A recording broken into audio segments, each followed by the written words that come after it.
大家好，呢度係一字電腦。今日條片咧就教大家點樣將呢啲舊款機3代 Plus、5代同埋6代個開機界面咧轉翻做11代嘅界面。咁你而家望到畫面上呢個11代，如果我唔話俾你聽，你齋咁樣睇，你唔知道呢個畫面咧係3代出咗嚟嘅。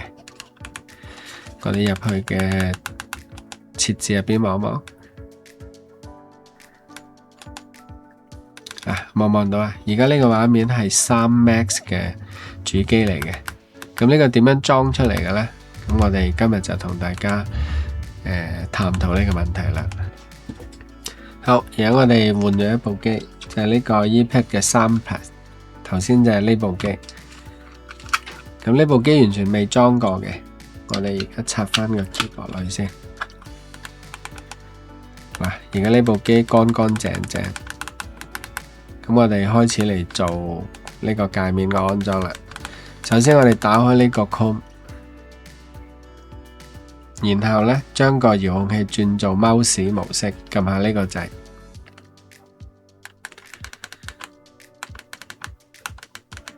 唔要呢個 tick， 跟住接受並且繼續，不了謝謝。咁呢個 keyboard 係咩呢？呢個 keyboard 呢係我駁咗 USB 喺度。如果你有個 keyboard 就會方便啲，即係包括打網址啊咁樣都會特別方便。但係假如你冇嘅話，咁就要用翻呢一個去做。咁我今次呢係教你點樣去用呢個遙控器去做嘅嚇。上去呢度，跟住就打網址啦，6868 JX。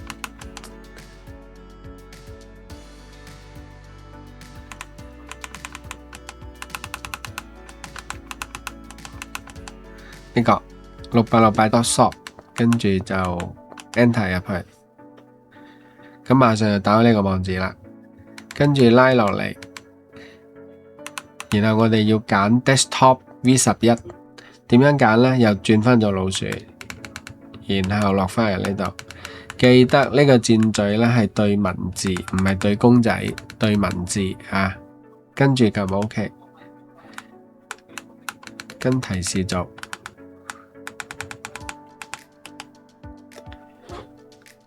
然後允許，再 OK， 佢就會下載啦。下載完之後撳開啟。安裝呢個過程呢就係有快有慢啦。咁你跟翻指示撳安裝，咁啊按照翻個提示一路做，咁就 OK 噶啦。裝完啦，跟住我哋開啟，喺呢一刻呢就開始唔同啦。你見到呢個界面呢，就重新開始做設定，照跟翻指示做。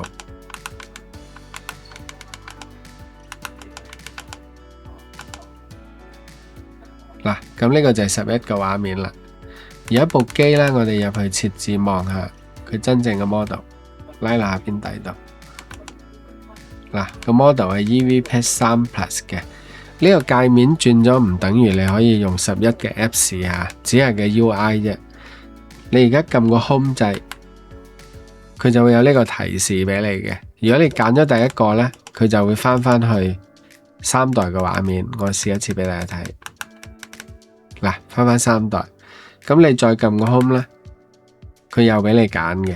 我哋如果揀下邊11，佢又翻去11。咁係咪每一次都要咁揀冇煩？咁其實可以唔使嘅。你撳個 Home。Make sure 你而家係11，然後揀一律採用。你睇唔睇到使用 E11 作為主屏幕，一律採用，撳入去。咁你再撳個 Home 呢，佢就會鎖死呢個界面噶啦。咁就鎖死咗啦。咁其他呢兩部呢，都係可以同樣咁樣做嘅。即係總之6代以下嘅機你都可以轉翻做11代嘅界面。記得只係轉個界面，轉個 UI， 個 Apps 你係 support 唔到11代嘅。好啦，今日條片就嚟到呢度啦，拜拜。